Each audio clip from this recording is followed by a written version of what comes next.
So now it's recorded. Yes, it is. Thank you very much. So once more, welcome to our session on new technology, social media, and journalism, and whatever. So I'm Karl-Heinz Pogner from Copenhagen Business School, and I think we should just start out by saying it's about maybe 15 minutes for the presentation, because now we have 4 presentations in advance in the future here. So, and it is everything about data journalism and psychological approaches over online learning methods for, that's interesting for me, communication and media courses, and crowdsourcing as a weapon against maybe the fake news, and a more, let's say, abstract one about human cognition and especially data journalism. So I would say, please remember, it's a good idea if you have any questions and so on and so forth, just write them down in the chat. I will look at the chat so the presenters, they can come down, and I try to come up with the questions at the very end if there are any interesting questions or remarks in the chat. So don't worry about the chat, dear presenters. I'll look at the chat. I will tell you afterwards if there are any interesting comments. Is this okay with you?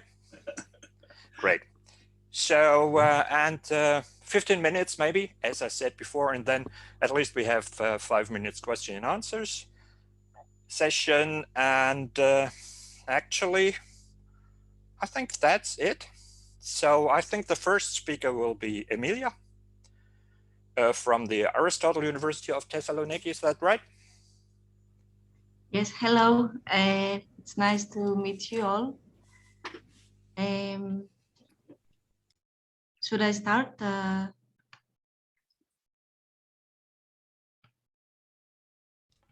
You can just start and scare with sharing the screen. Thank you. Can you all see my presentation? Yep. Yes, we can. Okay, great. Yeah. So my research topic I'm working on is about the role of psychology in data journalism visualizations. So the research objectives are firstly to identify the best theoretical practices and models for effective data visualization. Secondly, to explore if media organizations include psychology while designing visualizations. And lastly, understand the cultural differences of perception of color for better comprehension of visualizations. So now I'm going to talk a little bit about why psychology is important in data visualization. So in general, psychology helps us understand the human behavior, different processes of the brain that occur, like memory, attention, and decision making. This is related to data visualization. It's actually important because through our perception, we can identify some parts of the visualization, such as the color, the text, the shapes, the position. It is also important for the pre-attentive processing, the process before where attention happens, where it allows humans to recognize and understand these parts. So actually, through my research, I found a theoretical model where I use it as a tool to decode the visual channels of a visualization. It refers to the marks and channels, where, according to her, the marks are the geometric primitives of the visualization, such as the points, the lines, and the areas. And you can see here the pictures of each mark. Also, the visual channels, which are the position, the color, the shape, and the tilt and the size, are responsible for their appearance in order to communicate the right information on the visualization. Actually, this model actually helps us to use appropriately the visual channels and the marks, and it separates them based on the data of the visualization and whether that is categorical, ordinal, or continuous. The position of the marks, we can see it used for all data. However, we see shape to encode only categorical data because categorical data is mostly used to make individual comparisons. We see size, which includes the length, the area, and the volume to encode ordinal and continuous data because this data has an inherent ordering. Color includes luminance and saturation and hue, but we see luminance and saturation to encode ordinal and continuous data, and hue is mainly used for categorical data.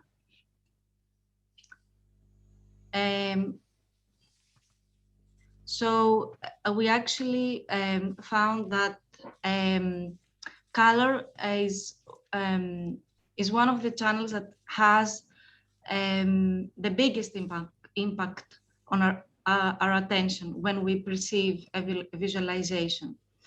In general, data visualization helps us to understand and keep the most important information of the story, and color can help us achieve this purpose because it has been found that it can affect our psychology, our mood, the memory, and our attention.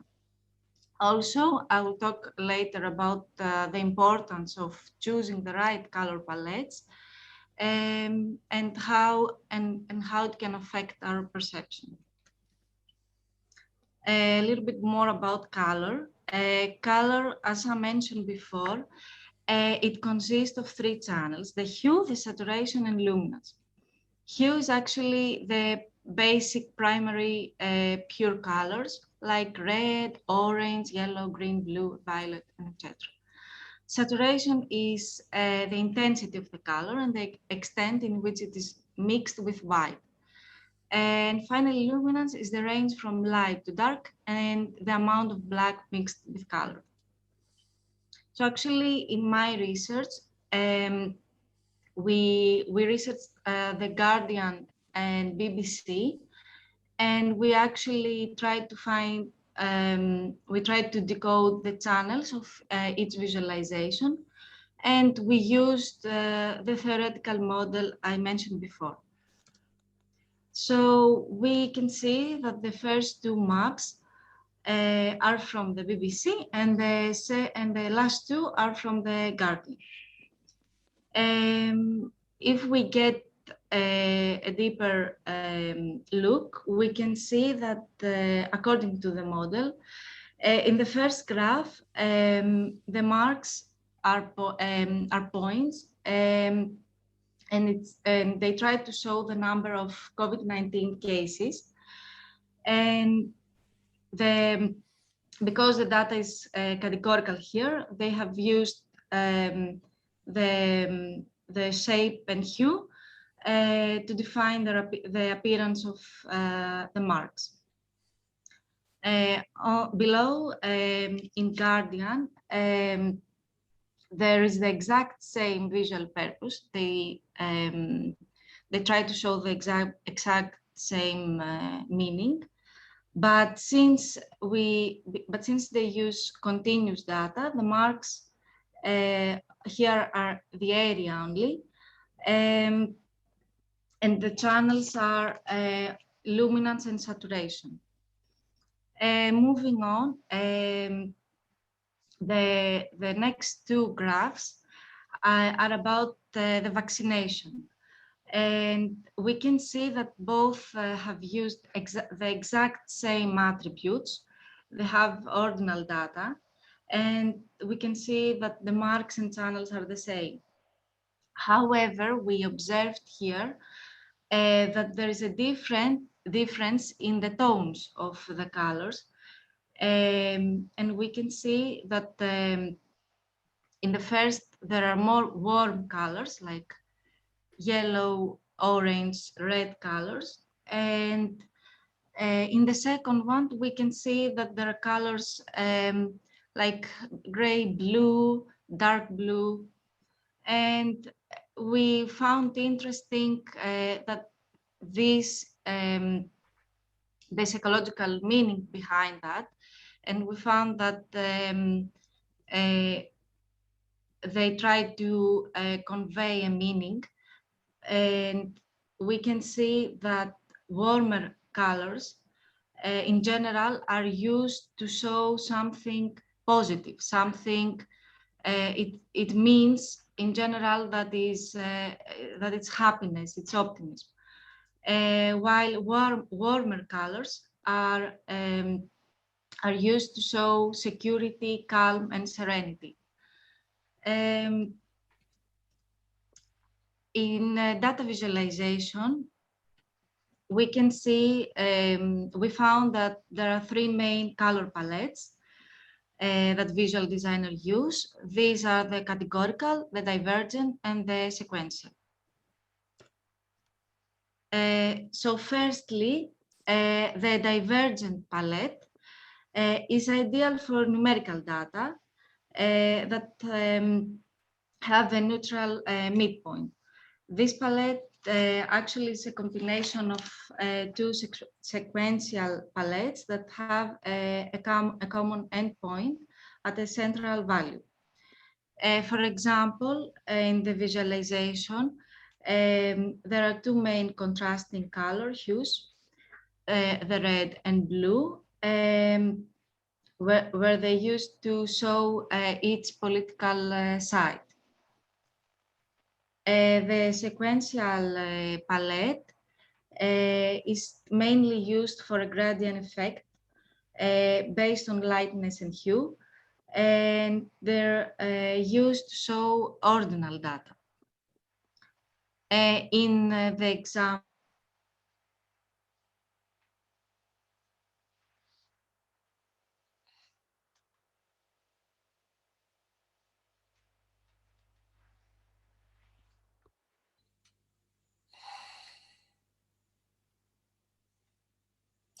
Maybe she has a connection problem? Yes, I think so. But it seems to be at her side. Yes, it is.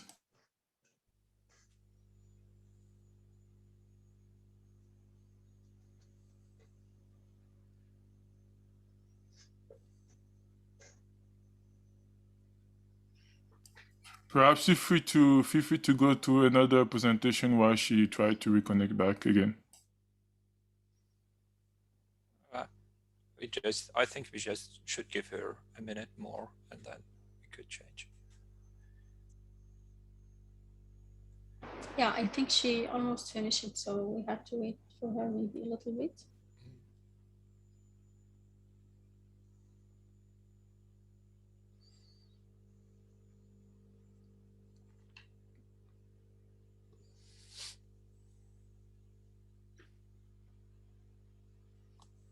sorry, I had Okay, yeah.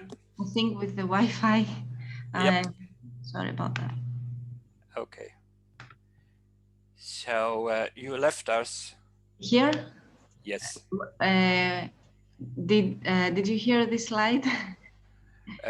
No, we only saw this slide.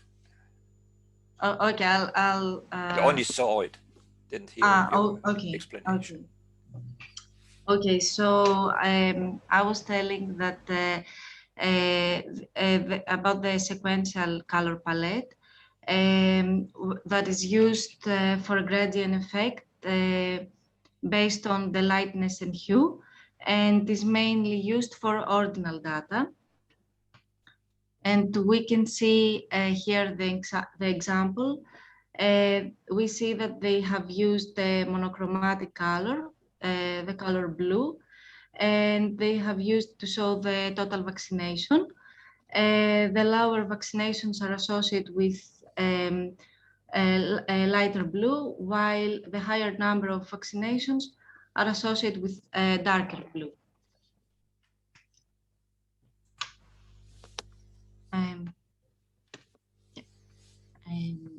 So the last color palette is the categorical one, and is great for categorical data because it can help us make individual comparisons.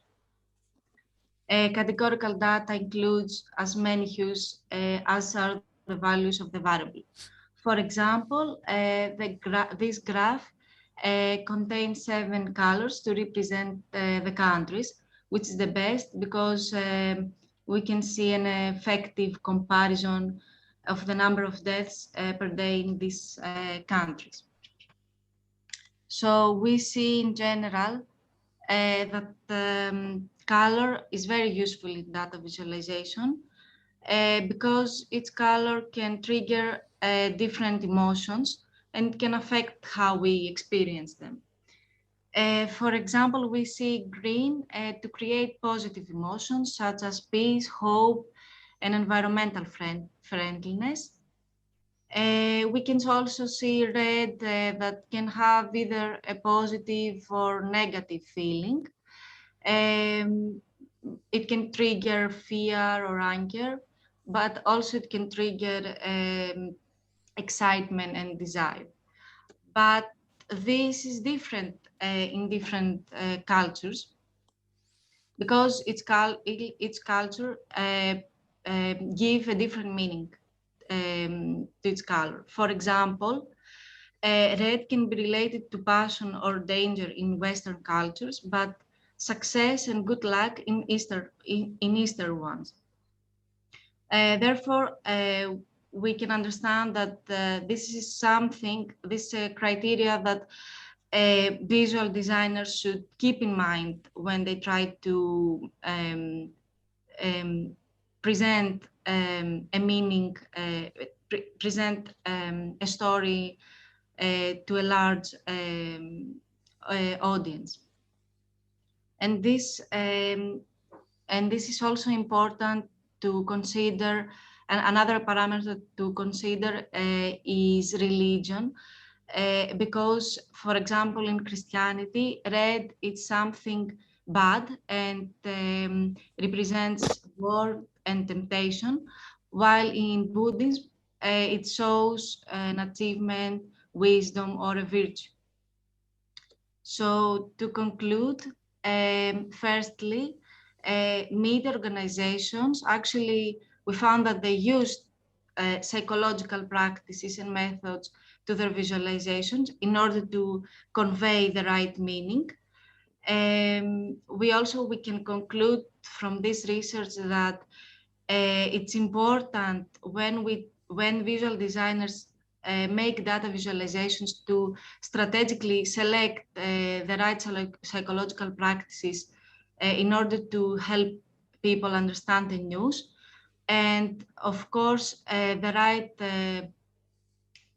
right selection of colors and color palettes should be made based on the target audience, and consider the culture and religion, and also use models and psychology to create effective visualizations for all people. Thank you for your attention. Thank you very much. I have some questions, but I would like to start with a question by Evangelos. He's asking, why have you chosen The Guardian and the BBC? And I would like to combine it with your slide about the cultural differences, right? Are there any differences between the more American and the more British, or the more liberal and the more conservative, or political speaking, why you have chosen Guardian and BBC, and why is nothing from a non-Western culture? It may be pragmatic reasons, but So why those two? Yeah, Besides, actually, besides convenience, of course. yeah, actually, in the first, Okay. In the first stage of my research, I wanted to actually see whether the main research question was whether the extent they use psychological models in their when they create visualizations. And I selected The Guardian and BBC because they're very large and they're the most known media organizations. And where the most known? Yeah. And I think in China it's something else, but it's the most known. To be honest, I don't know. But yes, I wanted to see. I found these visualizations because they're talking about a topic, a situation that is occurs the last period about COVID, and I wanted to see their methods behind what kind of psychological methods they use to present the audience about this topic, and how they try to affect people, whether that is in a positive or in a negative way. And also wanted to see the role of colors. Yeah, I think that was pretty much the idea. So are there any differences between The Guardian and BBC? They're different. Yeah. They are different media, right? Actually, using different channels. There are, of course, some differences, but as far as I saw from the research, I saw they actually follow very standard models and very similar ideas behind. But also, as I mentioned in my as I explained before in the graphs, we see that they have the same. They present the same topic, but they use, for example, different tones. They use different techniques behind color, and this can be a great question to answer. Why there's these kind of differences when they have the same topic? Yeah, thank you. I think that's a great answer. So you wanted to show that at least those two more or less are on the same page, but yes, exactly. It's not deterministic that you have to do it this way. You can also do it in another way. And this is a great observation or finding. My question goes a little bit around the cultural perspective, and then something about color psychology. But let's start with the cultural awareness that you are asking for. For example, when it comes to the political colors, when we're talking about the US, they are the other way around than in Europe. Red means politically something very different than it means in the US. Rest of the world. The rest of the world, yeah, maybe the rest of the world. Yeah, and blue, China, at least Russia, red is socialism. Yeah, so red is socialism, social democratic. Yeah. Something that in the US would maybe called democratic, but never that's socialist. Historical reasons. I know they have to, but it's about semiotics and late 1800s. Yeah, that's great. And in Denmark, it has historical reasons too that the liberals are blue. So, No, the liberals are blue. That's too easy. But I'm asking for what is your theoretical basis besides psychology, color psychology, for example, semiotics. Sorry? How do meanings come to colors? Historically, socially, societally, culturally. Have you looked into semiotics?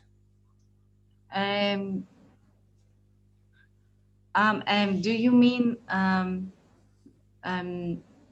the history behind color? No, I mean semiotics is about signs, right? And signs can have different colors, and colors are signs. So how is meaning attributed to sign?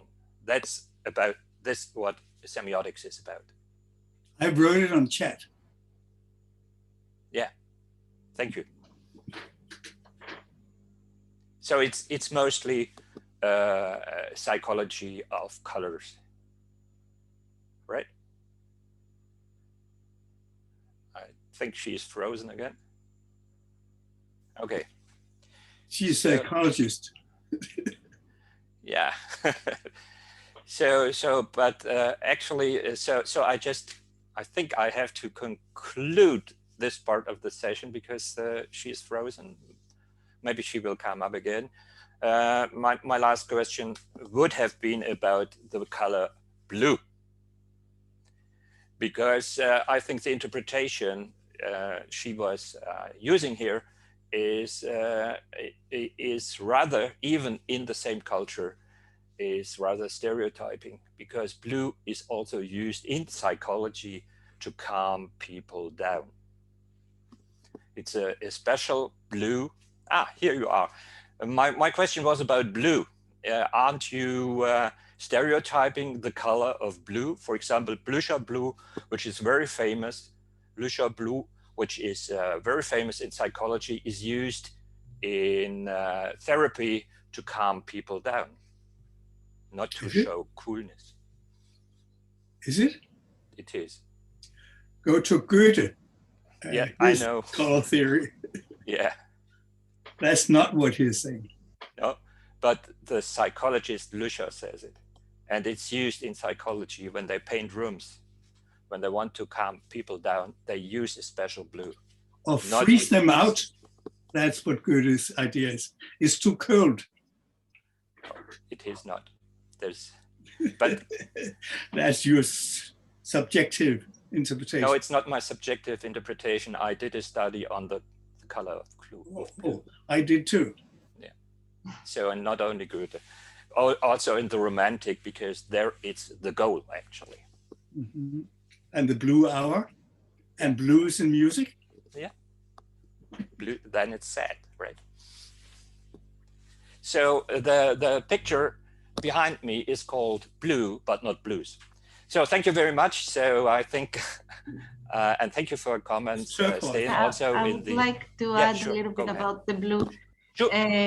Actually, blue I found is a color that is related to trust. Yeah, and also, yeah. Yeah, and because I had a bit look about the marketing side of some organizations that they use color to their logos. I see, for example, one example, for example, is the Pfizer uses a blue color to the logo. And it's blue on white, right? Yeah, and we can see the hidden meaning behind the color, and how transparency. Yeah. Yeah, because you can look through it like glass. So actually, but my point was not to say blue is this or that. It's ambivalent, and it's depending on the culture, on the situation. Yeah. Yeah. And what you can show, and this is your force, is how blue is used in your context. Yeah. That's your force, I would say. Blue blood for nobility. Yeah, for example. Das blaue Band for the the most fast moving ship, for example. And so or on the sky or the water. Yeah, and blue and yellow as Goethe's Urkontrast. So, but that's just let's move on. complementary colors. Yes. There is one more complementary. Yeah, there. Okay, so enough about Goethe. Thank you very much, Emilia, for your presentation, and I hope you will continue with this work, because I think it's so important, not only for visualization when it comes to health information or warnings or important informations, but also I think in giving presentations, in teaching, and in learning. So I think it's very important. Is it okay that we move to the next speaker? Dear audience. Yeah, hi, Okay. Good morning, everybody. Can I share my presentation? Sure. So hello, Thouraya. Yeah, I hi. hope I pronounced it some kind of not too bad. Yeah, it's okay, Thouraya, yeah. So, and you are going to talk about, just not teaching, but learning. Yep. So we have already a bridge from the first paper to the second one. Yeah. Please go ahead. First of all, I thank you all for being here today and for accepting my presentation, accepting me as a member to participate in this conference. I have something to say to Elena. It's really philosophical approach that she addressed, and it's really important.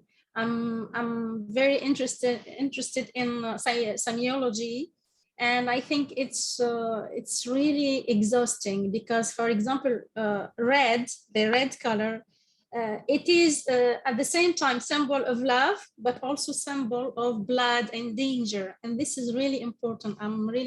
I really enjoyed your presentation, in fact.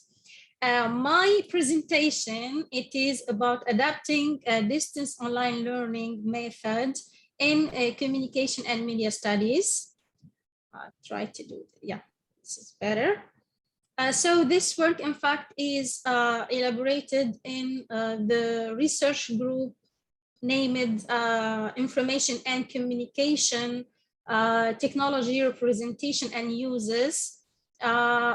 This research group includes authors and researchers from KSA, King Saud University, from UAE, Sharjah University or University of Sharjah, from Le Havre University from France, and it is about dealing with ICT uses in education and the impact on educational process in general.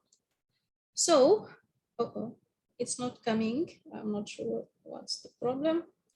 Okay, so to introduce this study, I have to say that COVID-19 pandemic has accelerated a quantum leap toward digital society per excellence, where information and communication technology have profoundly affected economics and society. And as you know, now ICT affects and has impact on how we communicate, how we interact in social life, how to do our innovation in a certain way, how to work, etc. So no wonder the development of distance online learning skills is directly linked to the use of digital technology. And these technology, in fact, provide strong support to contemporary educational approaches and pedagogy based on emphasizing skills like, for example, generating knowledge rather than simply imparting it. Also, performance-based approaches increase the interaction between learners and gives greater attention to how information is used rather than just its content. So distance online learning led to a bunch of new scenario of teaching method, like inquiry-based learning, play-based learning, project-based learning, and flipped classroom. So the problematic here in this study is to investigate university professor perception of information and communication technology usage while teaching online communication and media courses, and explore their attitude on dual impact on teaching and learning process in the mentioned field. So the research questions are, the RQ1 is, what are the effects on DOL on communication and media courses syllabi structure? The second research question is, how does DOL influence the overall teaching and learning strategy in communication and media courses? And the third one is, what is the effect of DOL on the assessment tools and measurement of learning outcomes in communication and media study? Of course, this study aims to achieve many objectives, like measuring the degree of relevance of a cooperative teaching method supported by the use of digital technology to the nature of media and communication courses, contributing to the development of teaching method for communication and media courses in University of the Arab region, monitoring the most important issue raised in the Arab world regarding modern method of learning and teaching, and trying to find appropriate ways, and tracking the perception and attitude of communication and media professor in the Arab region regarding the experience of distance online learning and future manifestation. So the research was guided by the theory of social constructivism, which state that the learning process is established on the basis of inference through information and communication technology, and the use of cooperative learning strategies so that learners practice or participate in the formulation of the goals and reach their achievement. Dunlop et al. Said about the constructivist approach, that is being the one that provides a rich environment for learning, and it is characterized by 5 principles. First one is authentic assessment to test the achievement of educational objective. The second one is student responsibility and initiative participation. Third one is about learning strategy that support exploration and knowledge building. The fifth one is about authentic learning context that take into consideration students' individual differences. And the fifth one is about the cooperative support. So this constructivist approach emphasizes the necessity of participatory and interactive learning in the context of the digital space. And this means that course curricula and teaching method for communication and media programs must be reconstructed in a way that allows for more collaborative approaches in order to be suitable for the digital space that has recently been imposed as an incubator for education process. The methodology for this study was qualitative analysis based on semi-structured interview adopted to address the research questions. Dual experience of participants in teaching who teach the communication and media in the Arab University will be traced, as well as their view on its impact on teaching process, especially curriculum, teaching method, and assessment tools. Semi-structured electronic interviews were conducted with 68 affiliated university professors in the Faculty of Communication and Media Study in the Arab region via messenger, instant chatting, blogs, etc., from March to June 2021. And here is the result. We have like, I don't have the slide all with me. Okay. So we have here, I think, 19 university, 8 country, and 68 faculty participating in this research. Sorry, because it's not working with me. Okay, now it's okay. So for the finding now. First finding is that new approaches of teaching, examination, and assessment have been incorporated. Participants explained that the opportunity offered by learning management systems and social media have been exploited to deliver media and communication lectures that encourage interaction and teamwork. Also, new teaching methods have been developed by the participant with the onset of the dual teaching experience, such as intensifying online discussions, replacing practical lecture with student-activated workshops, using online games like Kahoot, quizzes, etc. in lecture review. Also, participants have insisted on investing the online sources, emphasizing the importance of using these opportunities creatively in the online lecture. And these findings are in line with what was found in the literature review as the most effective teaching component identified were team-based courses that incorporate collaboration, critical thinking, group discussion, and rely on visual communication and technology.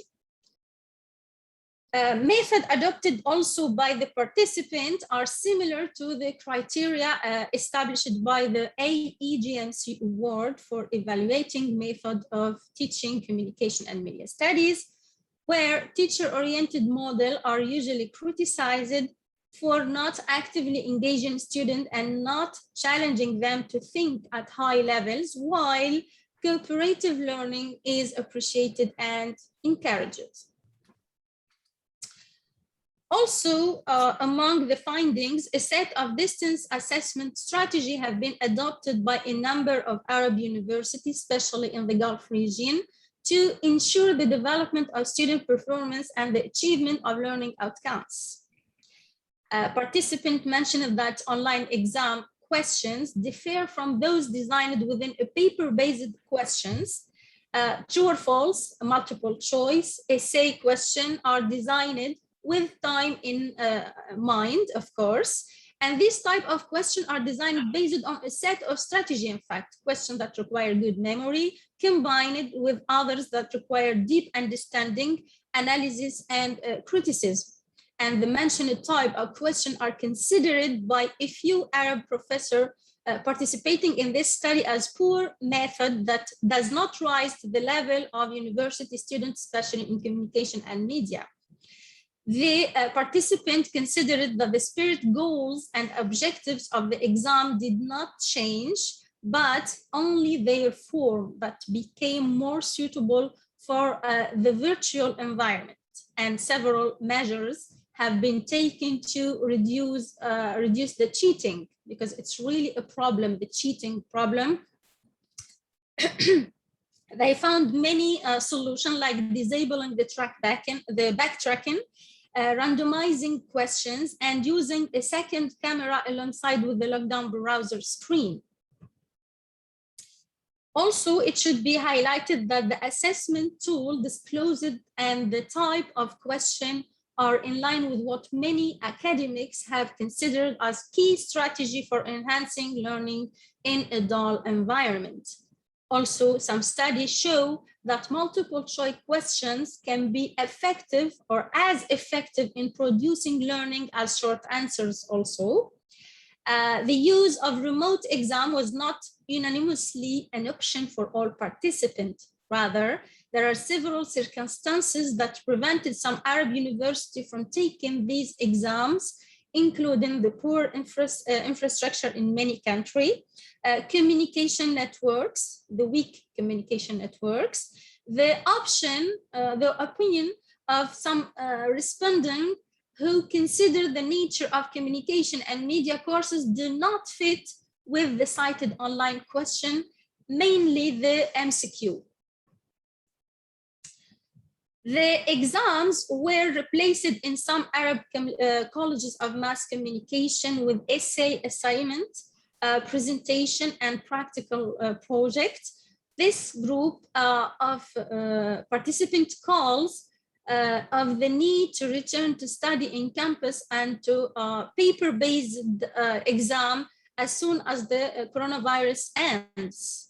And these results are very close to those of Janan Koenig in 2020, who spoke about the lack of ICT training coupled with persistent doubts about the pedagogical usefulness of distance education.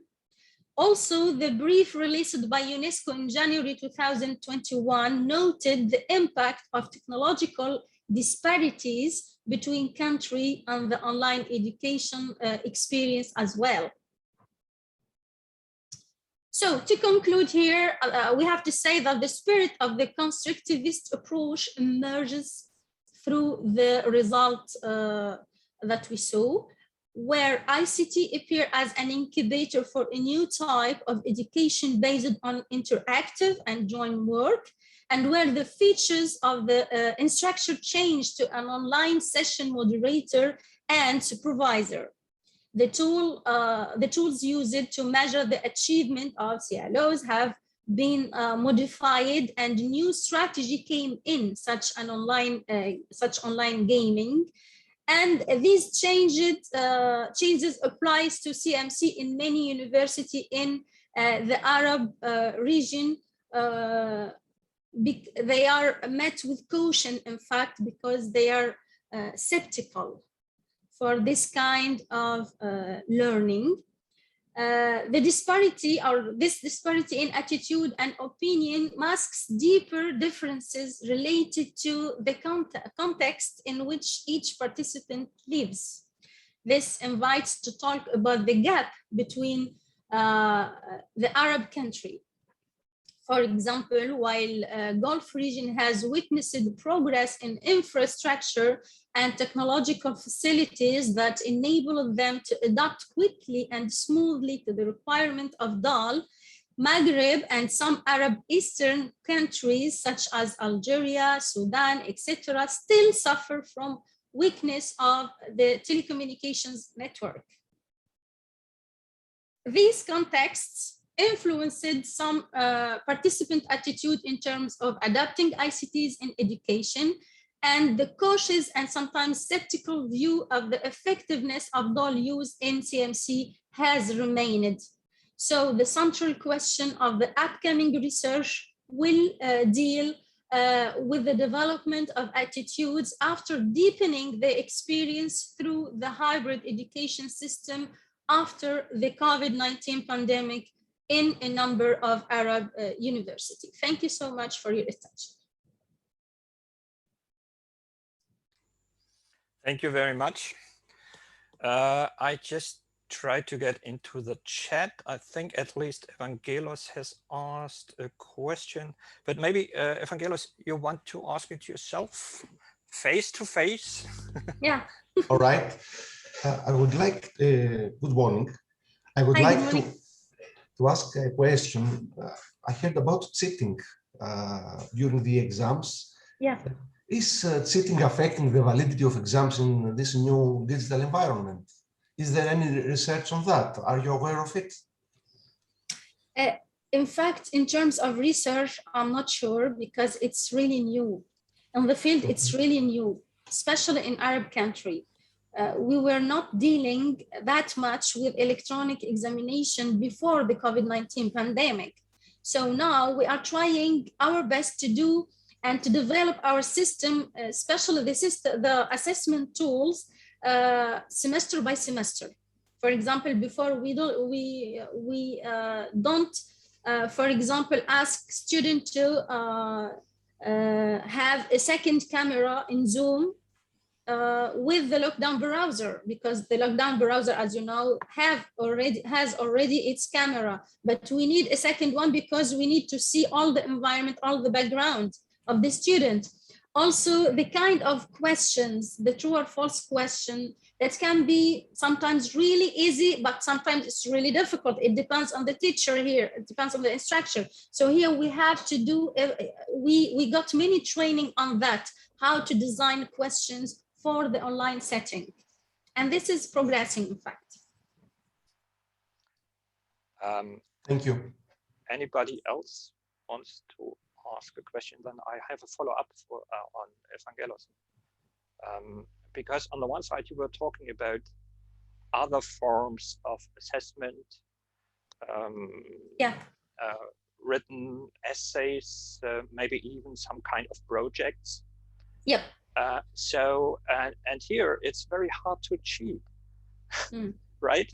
So maybe it's easy to cheat if it's a kind of a quiz where there are maybe 2 answers that are right and 2 that are not right, and you just can look it up, the answers somewhere. You could ask, you in the old times, you had a little bit piece of paper where the formulas for math were, sometimes in the chocolate, right? Totally. Or you went to the loo, or you talked to another colleague or peer, or your mother, or whatever. So I think the cheating problem is not so much a cheating problem, because that can be controlled, more or less. Yeah. Even plagiarism. There are already some not perfect detecting programs for that one. And actually, even the lockdown browser, also there is some.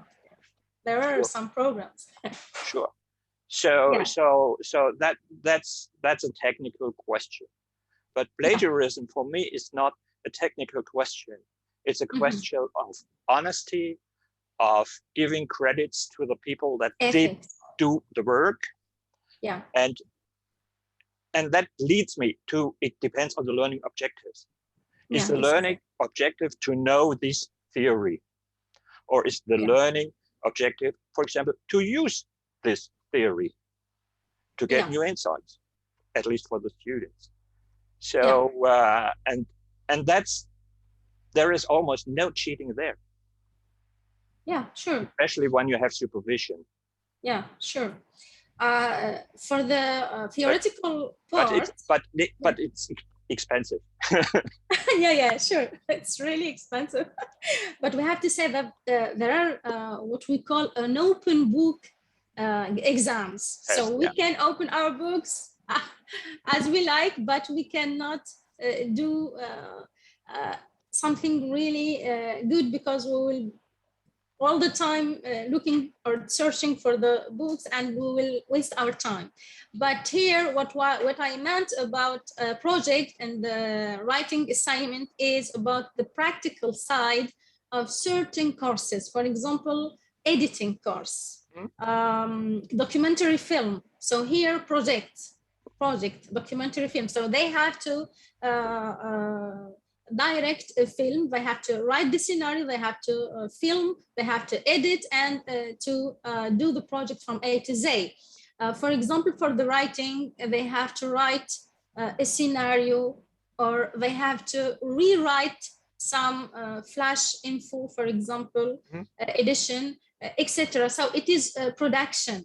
It is, we have to assess them on how to write, not on the information that they give to us. And this is the difference, I think. Yeah, but I was and media.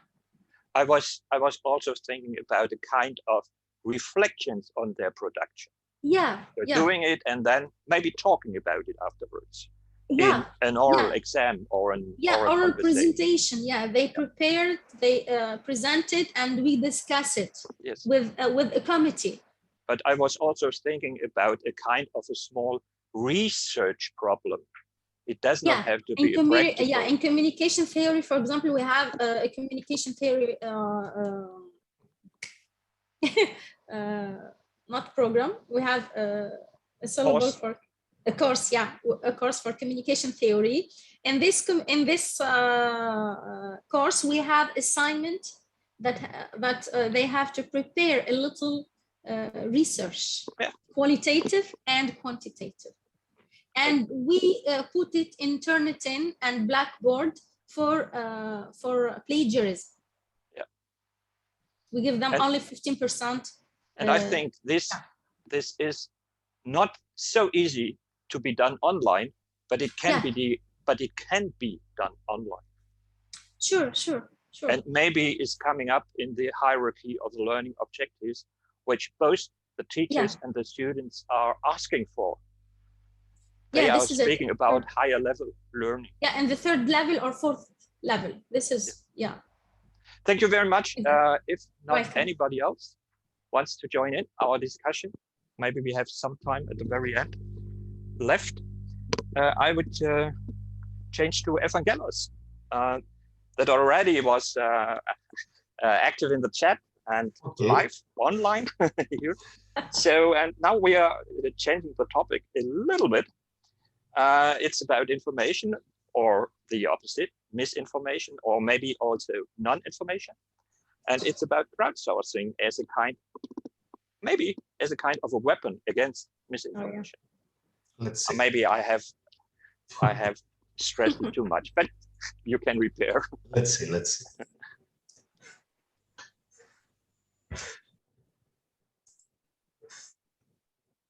Can everyone see my presentation? Yeah. All right. May I start? Good morning to everyone. I'm going to present you our research titled Crowdsourcing as a Tool Against Misinformation, the role of social media and user-generated content in overturning misinformation during the Greek COVID-19 pandemic. My name is Evangelos Lambrou. I am an adjunct lecturer at the Department of Digital Media and Communication at the Ionia University in Argostoli, Greece, and a PhD candidate. And I'm representing also my professor, Assistant Professor Nikos Antonopoulos, head of the NMEPO lab. Let's start. As we all know, in times of crisis, information from the media becomes a key element for the functioning of society. In times of crisis, such as the coronavirus era, as we all can imagine, the media's influence is often amplified, and especially in crisis management situation, the use of reliable sources or information is one of the most important factors of social behavior, according to Thouraya and Borges. Let's say some things about participatory journalism. I think you all know the term. I can explain that participatory journalism is any kind of news work at the hands of professionals and amateurs, journalists and citizens combined. And a fundamental element for citizen and participatory journalism is crowdsourcing. I will explain what crowdsourcing is. It's a form of collective online activity in which a person or an institution or a non-profit organization, through an open invitation, calls the crowd to voluntarily take up a job. Steph Howey has distinguished 4 basic types of strategies for crowdsourcing. It's crowdfunding, it's the fundraising, crowd creation where the crowd creates, crowd voting, it's a kind of collective vote, and crowd wisdom, collective intelligence. Now, crowdsourcing in journalism is defined as an invitation to participate in the journalistic process by various ways, such as submitting knowledge, sharing opinions, or sending photos or videos, according to Antonopoulos, Lambrou, et al. And according to Aitamurto, we can say that in several cases, the crowd provides leads and tips that the journalists wouldn't most likely have discovered otherwise. It's something that, due to the pressure of time and other reasons, sometimes journalists cannot find everything, we could say. Let's have a look at the Greek mediascape nowadays. The Greek mediascape seems in turmoil during the last decade or more due to the economic crisis. that has brought significant challenges to the media environment in Greece. The loss of printed press sales, the massive attack, we could say, of the digital journalism to the old media, created funding and sustainability issues which occurred to many of the Greek media outlets, according to Milonas. Something very important, we have to mention that media in Greece rank among the least trusted by the public compared to other countries in Europe, according to the International Press Institute. During the lockdown that followed the COVID-19 outbreak, the Greek government, we must say that things became even worse for the Greek media. So the Greek government decided to give 20 million euros to media outlets to carry the Μένουμε σπίτι, we stay at home, public health messages campaign in order to support the lockdown. The government initially published the names of outlets that had been funded, but without the amounts. This caused a social media furor. So in early July, the government finally released the so-called Petsas list, named after government spokesperson Stelios Petsas, featuring all media outlets alongside the allocated sums. What is the scope of our study? This dissertation scopes to reveal whether crowdsourcing and citizen journalism strategies can be used by various stakeholders in order to tackle misinformation and disinformation deriving from established popular and important media outlets. Popular and important. For this reason, an iconic incident is used. Researchers use quantitative and qualitative research in combination with empirical walkthrough method. We visited major and highly evaluated Greek news websites that displayed non-true stories about the beginning of Nea Smyrni riots in Greece on the 7th of March 2021. I'm going to explain what is this iconic incident. According to Politico, video footage shared on social media showed a group of people arguing with police about the coronavirus lockdown fines, and one of them being attacked by an officer. Not only being attacked, but also brutally beaten. The man who was beaten to the ground could be heard shouting, "It hurts." The police initially said that it was the officers who were attacked by protesters, although the video footage from nearby shops does not support that claim. Athens prosecutors have opened an investigation into those incidents, and the opposition politicians have called for the resignation of Civil Protection Minister Michalis Chrysochoidis in Greece, according to Stamouli. Let's see something about the methodology. In order to highlight cases of misinformation on the incident by important and popular websites in Greece, we visited 5 + 2 cases of websites chosen by 2 distinctive factors. Which are those 2 distinctive factors? Their importance, according to the funding received by the Μένουμε campaign, by the state funding, and their popularity, according to the Alexa Top 50 Greek websites list. We used the walkthrough method and compared the coverage of the selected website towards the Nea Smyrni incident. Through the statistical analysis, we visited 5 of the most important of the websites who were funded higher than others and having much more popularity than others. More specifically, the dissertation's research focuses on 2 basic pylons. The first pylon is monitoring and analyzing the way the Nea Smyrni initial incident was presented by 5 of the most important news websites in Greece in terms of circulation and state funding. As it is obvious from the Alexa Top 50 sites in Greece and the state funding campaign Μένουμε σπίτι, as we mentioned before. And the second pylon is analyzing certain characteristics of importance and popularity of the news websites which initially presented a different aspect on the incident, which was later proven as misleading. Let's see some statistic analysis data. We visited protothema.gr, newsit.gr, iefemerida.gr, kafimerini.gr, and newsbomb.gr. These are 5 of the most important Greek news websites, ranking 8th, 19th, 20th, 34th and 48th in Alexa Top 50 ranking. This ranking is not for media websites, it's for all kinds of sites. We have to mention that, including banks, state portals, etc., etc. And all these websites were funded on an average of 234,000 approximately euros. We can see here that all these 5 major news websites received almost 1,170,000 euros from the total sum of 7.5 million euros. We can see the comparison here. It's a great portion. And the 5 websites examined received in average almost 20 times the average amount funded to all news websites in Greece. This means that they are considered important by the Greek state. Now, let's come to our empirical study about the incident. What was the title about the incident from the first one, the ifmerida.gr? Tension in Asbeni Square, incidents between police officer and 30 people, 10 arrests. The second case, riots in Asbeni, clashes between 30 people and Dias police officers, almost the same.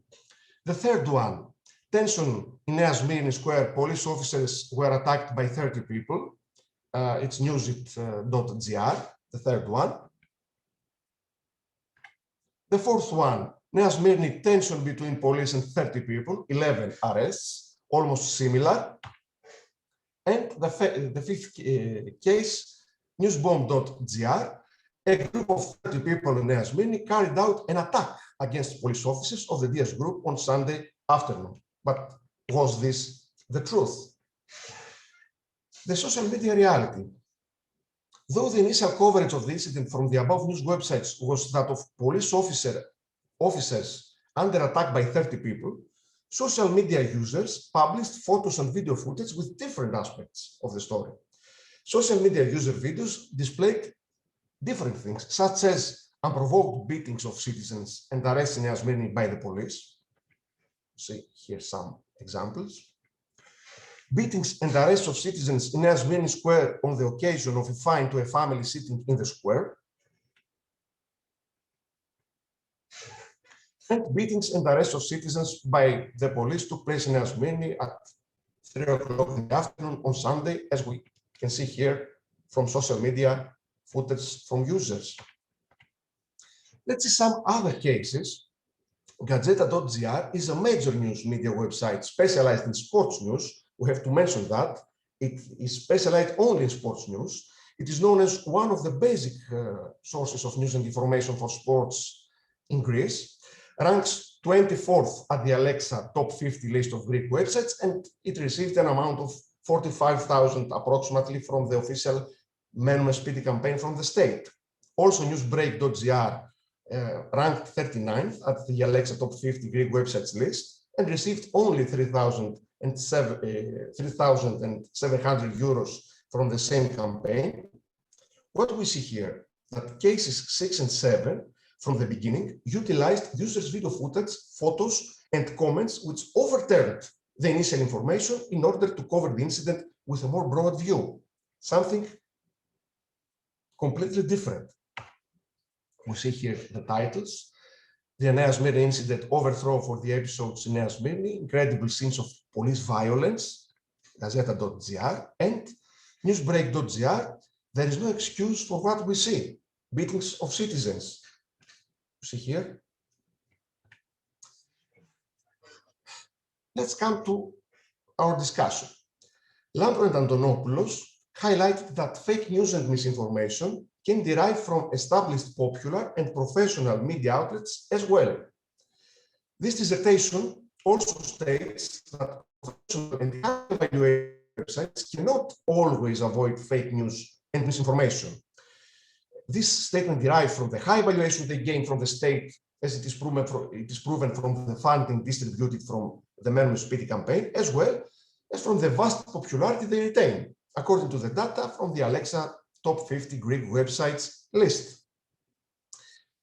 We have to mention here that some other news websites covered the incident in a totally different way, using crowdsourced and citizen journalism material, such as mobile phone videos, which showed a totally different reality than that of the 5 major news websites. This amateur video footage clearly displayed what? That there was no 30 people attack against police officer, but a young man beaten brutally by police officers. This caused a huge turmoil in the Greek public sphere and to protests and even riots. The viral circulation of this new version of the story in social media from users, aided by some news websites like mentioned before, which utilized crowdsourcing and citizen journalism strategies for their reporting, saved a new agenda to the public sphere, police violence, which led to protests and forced the Civil Protection Minister to publicly apologize to those who became victims to unnecessary violence by the police. What are the implications of this research? It is obvious that crowdsourced and citizen journalism retain great potential. Social media are accused often of widespreading fake news and misinformation. On the other hand, professional, popular, and high-evaluated media outlets do not always avoid fake news and misinformation. The coronavirus here in Greece highlights this statement intensely due to the lockdown and the difficulties it brings in journalistic research and reporting, and of course, the lack of resources and financial problems of all kinds for the media. And we could say that professional reporters and journalists alone cannot guarantee the absence of fake news and misinformation. Crowdsourced and citizen journalists, beyond their watchdog role, can be a solution to support media outlets in many ways when all kinds of resources are scarce, such in this case in the coronavirus era, with financial problems for most media outlets in Greece, as we mentioned, in order for journalism to fulfill its role and serve public interest and democracy. The limitations of this research is that this dissertation covers only certain incidents in the Greek public sphere. There are many other similar incidents that can be researched, and also other types of crowdsourcing strategies in journalism can be researched in combination in the future. I present here some references. Thank you very much for your attention.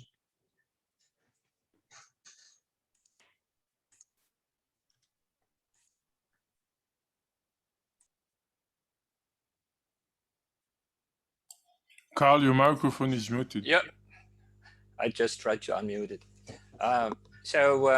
Thank you very much for your presentation. Are there any questions from the audience? Or remarks, tips, help, further reflections? This is the last presentation, Karl. Sorry to interrupt. The last part one. Because at 12 o'clock we should have another discussion, and we are. Okay. Yeah. Normally so we will join you very soon. Okay. So you said 11. You said 12 o'clock your time, right? Okay. So any comments? I have only one very short comment. And this is just a tip. I think you should be carefully when to use fake news, because what you were talking about was actually not so much fake news, it was misinformation, non-information, wrong information, whatever. So, and then the whole thing works very well, but then of course, there still is a difference between conveying an information and how it is understood, wherever it comes from. Okay. Yes, Tim? Yeah, I have a concept that I actually like more, and that is our dear Donald Duck, or number 45, ex-president, used alternative facts. Yeah. Good night. This is fake already. It's much more precise than fake news. Yeah, but it's not facts. even if he That's calls the it idea. alternative. Yeah, I know. So thank you very much. So that is his understanding, that he can influence what is fact and not. So let's jump to the last presentation. I think it is Elina, right? So welcome, Elina. Elina from Thessaloniki. So, and talking about a more abstract topic, human cognition and data journalism. Please, the floor is yours. And I would say, of course, you should have the 15 minutes, so as the others. Okay, thank you very much. I will try to go as fast as possible because I can understand that you might be tired as well.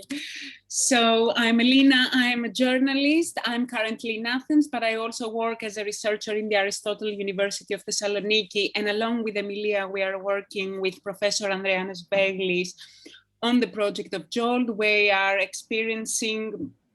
researching the impact of data and technology on journalism.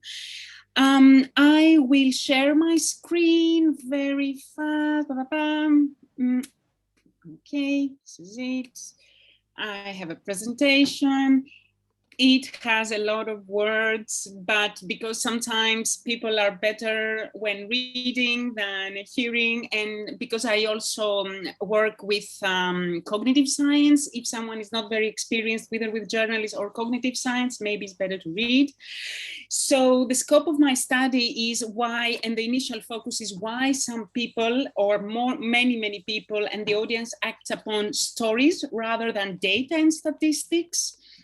While data and statistics are more closer, we would say, to something which is given or the truth or scientific truth, but people are mostly attracted by stories, examine the role of language used by the journalist, because the journalist doesn't throw data, even though he's doing data journalism. It uses the language to construct a story, and I use theories from various disciplines: cognitive science, psychology, neuroscience. I have qualitative research with interviews from several scientists.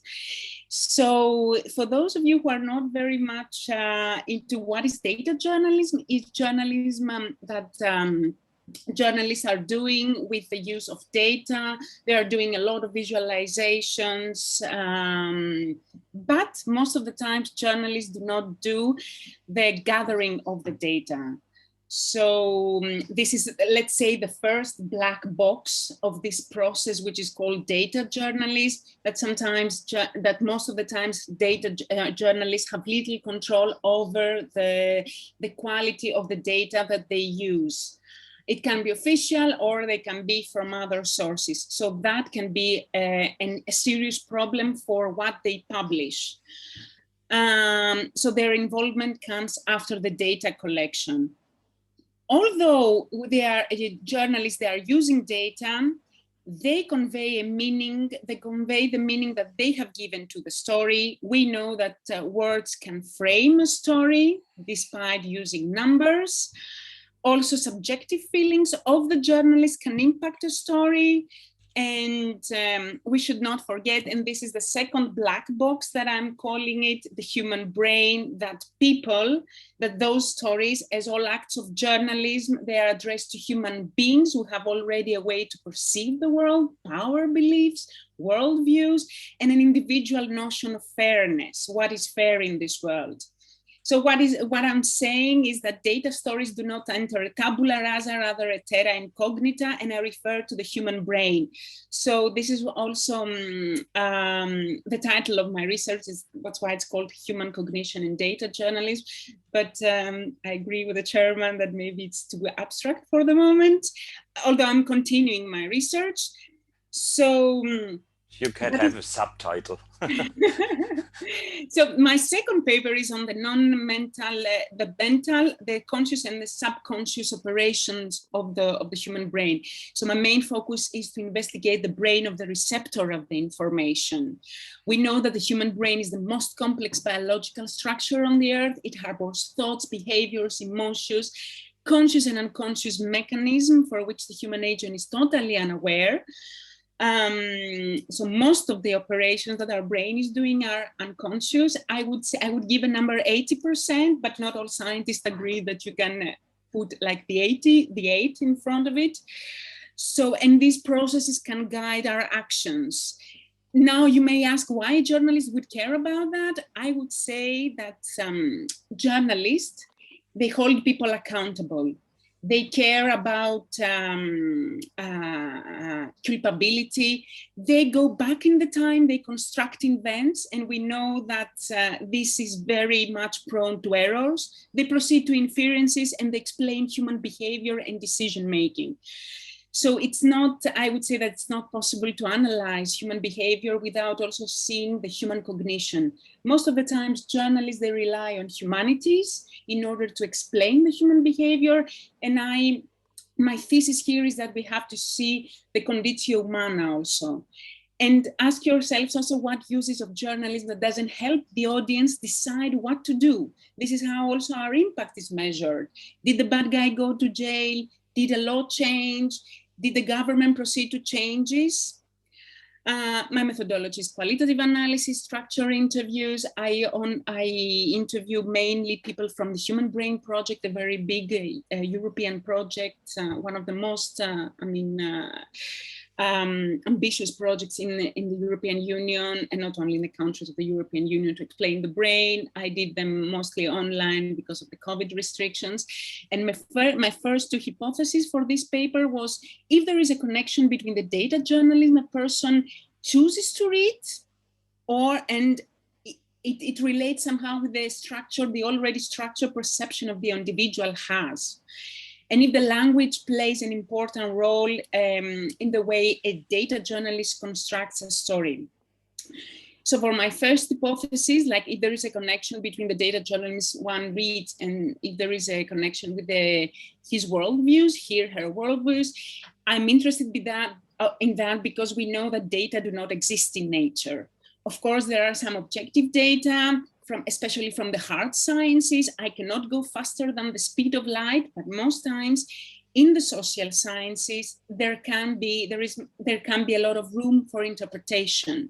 Even in medical science, how do you classify schizophrenia? It's not something you can find in the blood test, but you rely mostly on the discussion between the patient and the doctor. And what I found out from the scientists is that all people have a worldview. And this is something that we don't admit as journalists so much. We don't want to hear about words such as bias and models. But the thing is that this is how the brain works, and it's very important for taking decisions. So people have a worldview, and it's a basic human drive to make sense of the world. Individuals construct their models. And there are the many cognitive biases that when I talk with scientists from the humanities, they're somehow, okay, biases, wait a moment. But when I was talking with the cognitive scientists, there was like, that's a fact. It's there, and this is the way that the human brain works. I didn't analyze all the cognitive biases, but I choose something very specific to our democracies, which is the confirmation bias. When you have a lot of options, you choose something that confirms already what you believe. And this is something where we need to think also that maybe the paper you are reading or the sources that you are choosing to get informed, probably you have already taken the decision to identify with this media outlets worldview.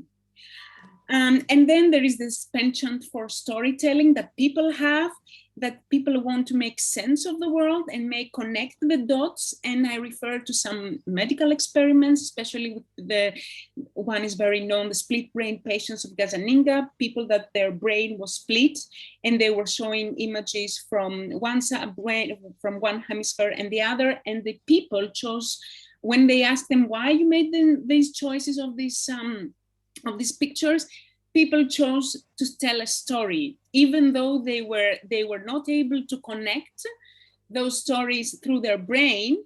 They wanted to tell something, and they didn't say, well, I'm in the lab, I don't know, it's a strange situation. They chose to tell a story. So this shows that the human mind wants to make sense of the world.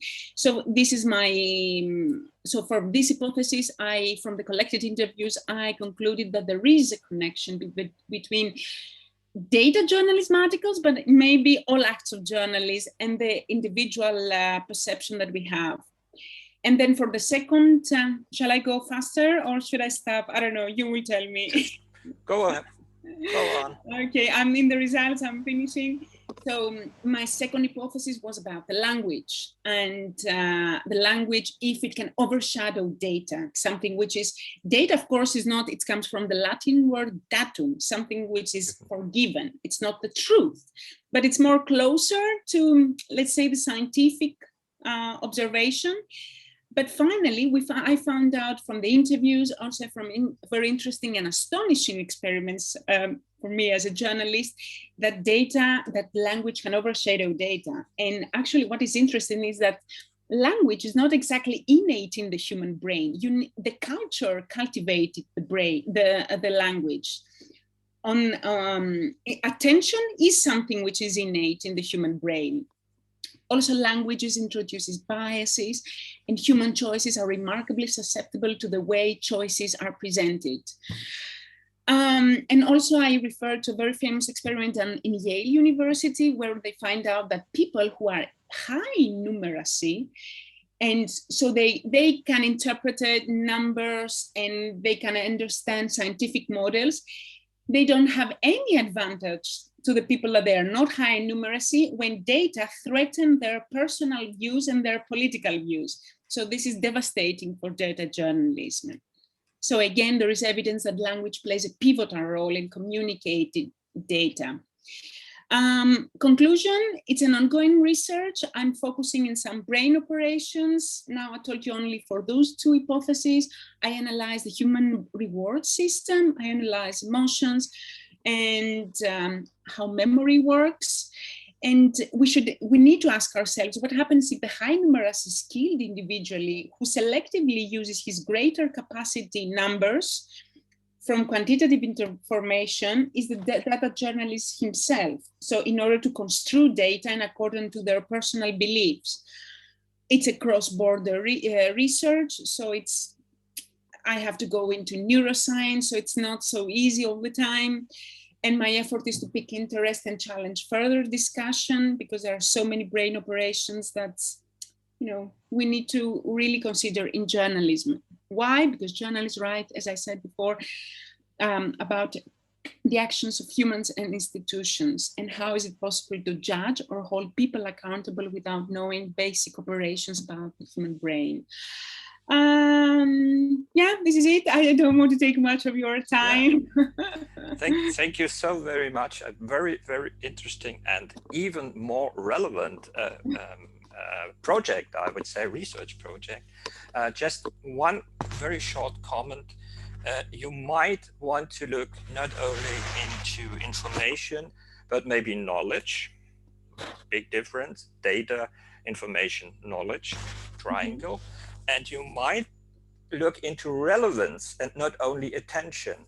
So when is something relevant for the reader? As you said before, you found out that it might be, you found out not only that it might be that that readers are mostly interested in data that is in fit, how they see the world, how they see themselves, how they see the situation, how they see the neighbors, whatever. So relevance is sometimes defined as the independency or the balance between the wanting to get something to know, so information, logos, to come to the Greeks, but also about emotions, which was our first paper actually, when talking about the colors and emotions. So, and you touched also upon when we were talking about storytelling, the story and narratives.